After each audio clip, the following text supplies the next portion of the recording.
What's up, peeps? Um, so I started, my Enchanter Dark Elf, and I ran into not necessarily a problem, but like a challenge right off the bat, and that is to acquire any of my animation pets past the first two. So the first two you get, they're really good. I think you get one at level one, so you can start right off the bat by that. And then you get another one at level two, and you can buy those in Neriak from the Dark Elf vendors. So that's all fine. You can spend some time in the starting area killing mobs or whatever. It's pretty nice. The level two pet does a lot of damage. Really, really, really good damage. The drawback is you can't like control them. They just respond to you being attacked. You can't force them to attack certain targets or whatever. So it's a drawback, but they do provide a ton of damage. The issue is that every pet past the level 2 pet you get in High Hold, which is a human city or like a good faction city. So Dark Elves are kill on sight there. Um, I was kind of just like, how do I do that? Well, you get illusion spells too in Neriak, kind of right off the bat. So at level 2 you get Illusion Human, which makes you not KOS there. And then, you get invisibility at level 4, which I don't think you really need all that much. I have it up just in case. But I figured I would go through how you get there.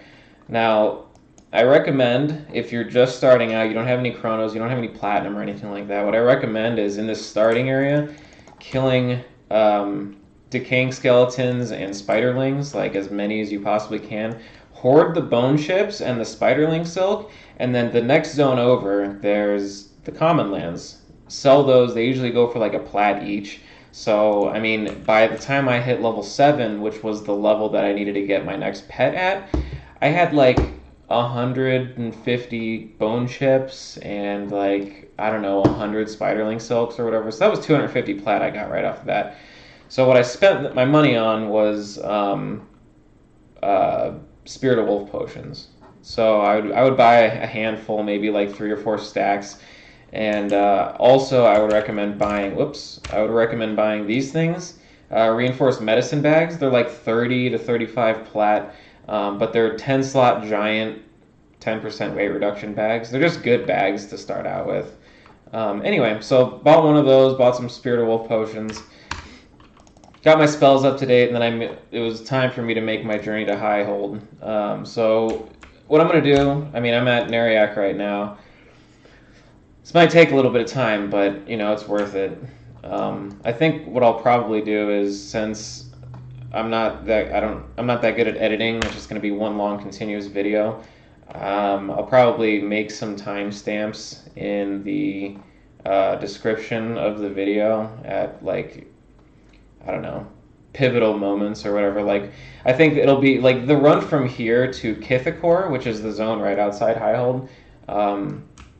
That run is just like nothing. Like there's no worries of death really. All you have to do is invis up, and as long as you have Spirit of Wolf on, nothing's really gonna like do anything to you. You have to be on the lookout for like random wandering skeletons because they can see through invis.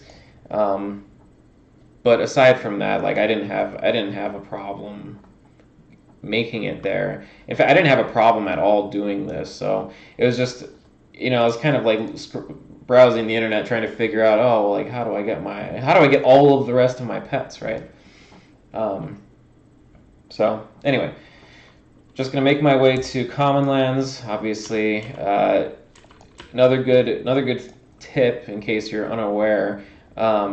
See my map? This is the base map.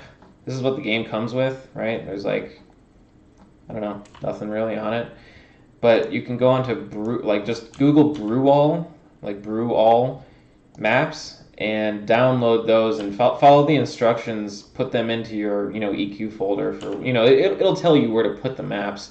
Put them in like your maps folder, and then you'll be able to have this kind of bookmarked map package. It tells you, useful camps, named mobs normally, and it's just a generally good thing to have when you're starting out in case you're unfamiliar with the world.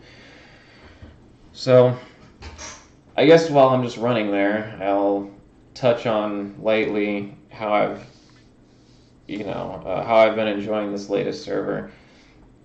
So I'm fairly lucky. I have a buddy who plays on here, and he had a bunch of extra gear lying around. Not to mention, I also had a bunch of Chronos lying around from the last server. So yesterday I flipped one for some plat and got some items. I mean, I only spent like 1,000 plat, but as you can see, my gear is fairly okay. I mean, I still got cloth on, but I got a bunch of loam encrusted. I mean, I still have cloth veil, cloth helm, cloth shawl, that cloth sandals.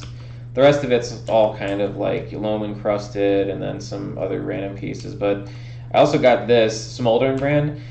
For a new player, this is a really good weapon. I mean, because you're going to be meleeing, you're going to be wanting to melee along with your pet, because your pet, the issue with the Enchanter pet is that it doesn't have like that tanky of health, so it's very easily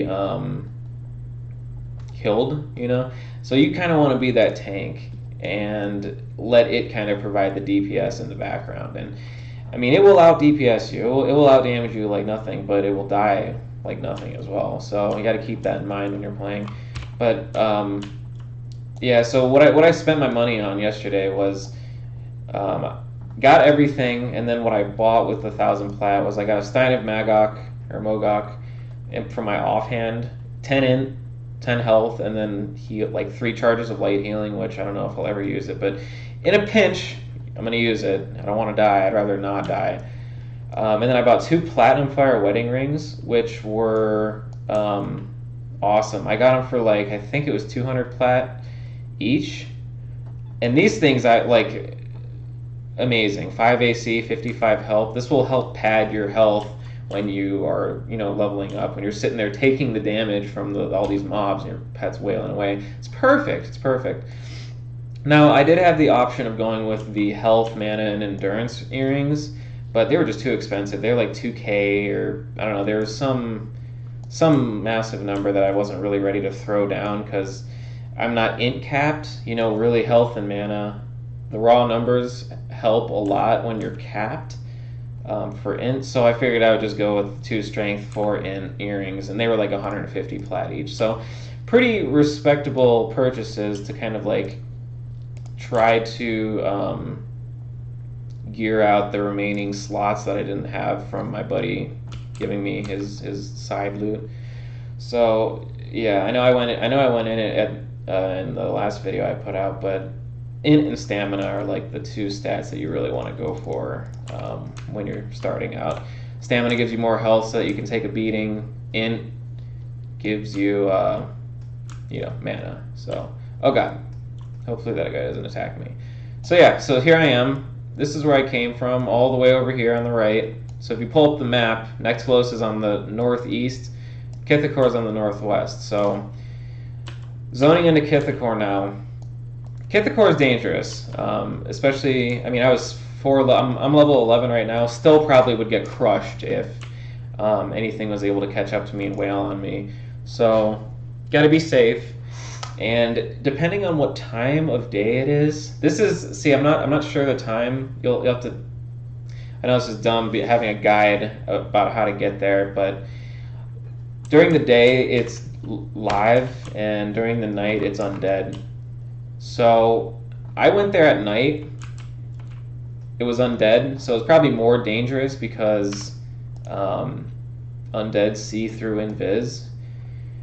But I think they're also like lower level or something like that. I'm not 100% certain, but either way. So once you get to Kithicore, invis up, take a look at the map. So Commonlands is all the way to the east over here, and then Highpass is all the way to the west over here. So the path that I took, and like once again, it was nighttime, so there was undead all over the place here. So got to pay attention to undead patrol mobs around here. Try to avoid them.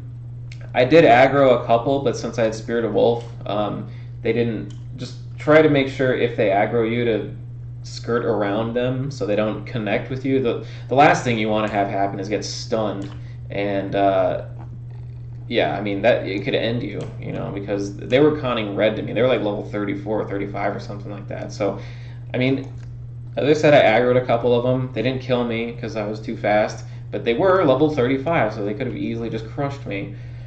So yeah, I guess, because I'm not, yeah, I guess, I mean, if you're nervous about the undead, then it looks like it's much safer during the day. Just come here during the day, it looks like. Yeah, that sounds good. But anyway, keep going along the north rim, or the north edge of the zone. Make sure you're invised.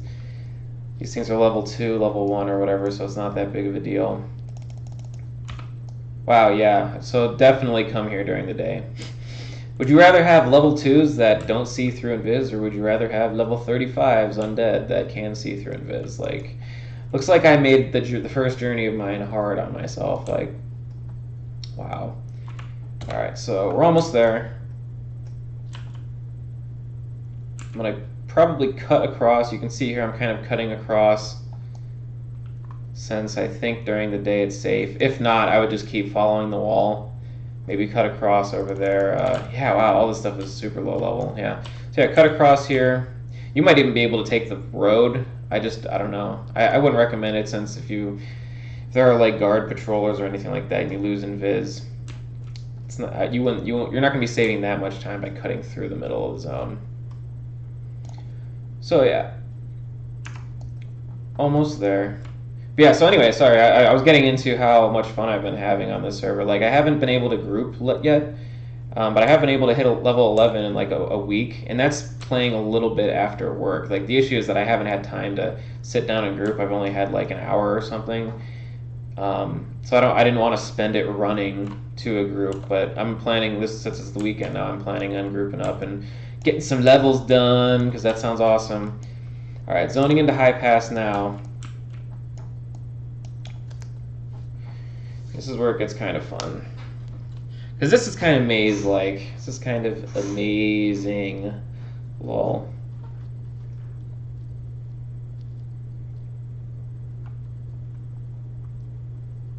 All right, here I am. So I'm still invised. You're gonna want to stay invised, because, and well, I mean, now that I'm here, what I'm gonna do, just in case there's any C invis for any reason, I'm gonna do illusion human on me, so I'm a beautiful, dainty little human, and then invis myself. So I'm invised, and then you got to take this path. So kind of pay attention to this route. I'm not 100% on the route, but you have to make it to. There's another zone line over. There's like a castle. So these orcs, if your invis drops here, it will be bad. So guard looks good. Keep going down the path. Hang a left here. Hang a right here. And if you have this map, you can zoom in and see exactly what path you're taking. So right here, you're going to want to turn right, go this way. Then right here, you're going to want to hang a left. And you can see on the map what path I'm taking. See right here, this to Highkeep, that's where the zone line is to the place you need to be. So hang a right and then go straight through here. You'll have a typical zone line.